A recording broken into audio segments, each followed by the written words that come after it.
السلام علیکم ورحمۃ اللہ وبرکاتہ۔ ناظرین کرام، امید ہے کہ آپ بخیر ہوں گے۔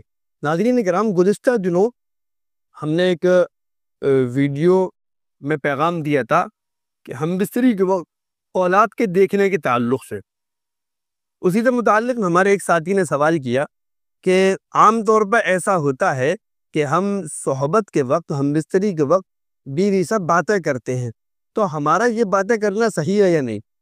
تو دیکھیے، اس سلسلے میں آپ کو بتا دوں، اس وقت بہت ساری باتیں ہیں جو دنیاوی اعتبار سے بھی ہیں، اور کئی ایسے لوگوں نے ہم سے کہا ہے، یعنی جو دنیا میں جن کو مہان کہا جاتا ہے دنیا کے اعتبار سے، ہمارے لیے شرعی اعتبار سے سب سے مہان، سب سے آگے ہم سب کے آقا، پیارے آقا جناب نبی کریم صلی اللہ علیہ وسلم اور آپ کا فرمان ہے۔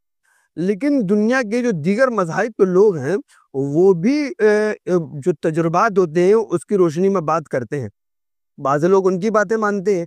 بہرحال ہمارے یہ تو آئیڈیل ہمارے نبی ہیں۔ تو جو بات کہی گئی ہے کہ ہم بستری کے موقع پر بات کرنی چاہیے یا نہیں، تو دیکھیے، ایک بات میں آپ کو بتاؤں، آپ خود سوچیں، ہم جب بات کریں گے عین اس وقت میں جس وقت میں ہم ایک دوسرے کے بالکل ہو چکے ہوں، تو بات کرنے سے ذہن یہ لاجیکلی ہے، ذہن ادھر ادھر جائے گا، یعنی جو کام ہم کر رہے ہیں وہاں کنسلٹیٹ نہیں رہے گا۔ شریعت کا ایک ایک حکم اور اللہ کے نبی صلی اللہ علیہ وسلم کا ایک ایک مشورہ، وہ اپنے آپ میں ایک حیثیت رکھتا ہے۔ اس وقت کے لیے ہم سے کہا گیا کہ ہم خاموش رہیں۔ کیوں خاموش رہیں؟ اس لیے کہ اس وقت کا جو سرور ہے، اس وقت کی جو لذت ہے، وہ لذت جنت کی لذت ہے۔ اس لذت کا دنیا میں آپ کسی بھی طرح نہ اس کا اظہار کر سکتے ہیں، نہ اس کو بتا سکتے ہیں، نہ اس کا اندازہ کر سکتے ہیں۔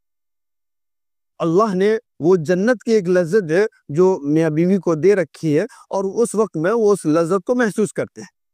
تو اس وقت میں اگر بات کریں گے تو ذہن ادھر ادھر جائے گا۔ دوسری وجہ، اس وقت میں بات کرنے سے اس لیے بھی منع کیا گیا ہے کہ قرآن کریم کا صاف صاف حکم ہے، ما یلفظ من قول الا لدیہ رقیب عتید۔ آپ زبان سے جو نکالتے ہیں وہ نوٹ کیا جا رہا ہے۔ اب ظاہر ہے نوٹ کرنے والے فرشتے ہوتے ہیں۔ اب ایسی حالات میں جب آپ صحبت کر رہے ہوں گے، ایسے حالات میں ہوں گے، اس وقت جب آپ کچھ بولیں گے تو فرشتے وہیں آ جائیں گے لکھنے کے لیے، نوٹ کرنے کے لیے۔ اور جب فرشتے نوٹ کرنے کے لیے آئیں گے تو فرشتے آپ کو اس کنڈیشن میں دیکھیں گے جس کنڈیشن میں منع کیا گیا ہے کہ فرشتے بھی آپ کو اس کنڈیشن میں نہ دیکھیں۔ اسی وجہ سے جب بیت الخلاء یا غسل خانے میں آدمی جاتا ہے تو اس سے کہا جاتا ہے دعا پڑھ کے جا، باہر دعا پڑھ لے۔ کیوں پڑھ لے؟ اس لیے پڑھ لے دعا تاکہ اندر فرشتے نہیں جائیں گے، کیونکہ تمہاری کنڈیشن ایسی ہے، تمہاری حالت ایسی ہے کہ فرشتوں کو وہاں جانا ٹھیک نہیں ہے، اور فرشتے آپ پر لعنت ملامت کریں گے۔ اسی وجہ سے اس کے اندر بولنے کی بھی اجازت نہیں ہے، کیونکہ اگر بولیں گے آپ تو فرشتے وہاں لکھنے آئیں گے۔ تو جب لکھنے آئیں گے تو آپ کو اس حیت میں دیکھیں گے جس حیت میں آپ کو نہیں دیکھنا چاہیے۔ اسی طرح سے ایک ہے بالکل عین صحبت سے پہلے کا وقت۔ تو پہلی بات تو یہ ہے کہ بالکل برہنہ ہو کر صحبت نہیں کرنی چاہیے، چادر وغیرہ اوپر رہنی چاہیے۔ اب اگر میاں بیوی باتیں کر رہے ہیں جس کو مقدمات کہا جاتا ہے، تو پیار محبت کی بات کر رہے ہیں، انسیت کی بات کر رہے ہیں، وہ ایک چیز الگ ہے، وہ بالکل ایک موقع ہے، اور اس کو آپ کر سکتے ہیں بات، وہاں آپ کو اجازت ہے۔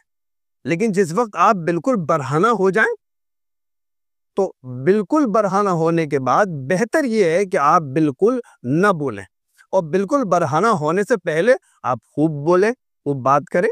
اس بات کا مکمل خیال رکھیں کہ صحبت کے وقت بات کرنے کے بہت سارے نقصانات ہیں۔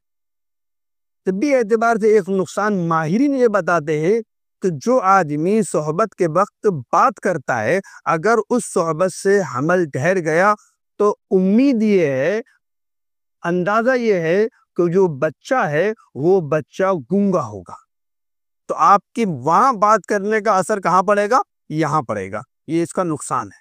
تو اس لیے اس وقت میں جس وقت آپ بالکل برہنہ ہو بات نہ کرے۔ برہنہ ہونے سے پہلے آپ کے جو مقدمات ہیں ایک دوسرے کے قریب آنے کے، لطف اندوز ہونے کے، اس میں آپ بات کر سکتے ہیں، کوئی حرج نہیں ہے۔ برہنہ ہونے کے بعد آپ بات کرنے سے بالکل یا پرہیز کریں۔ جس کام کو آپ کر رہے ہیں اس کام پہ کنسلٹیٹ کریں، تو انشاءاللہ آپ کا لطف بھی بڑھ جائے گا اور آپ کا مزہ بھی بڑھ جائے گا۔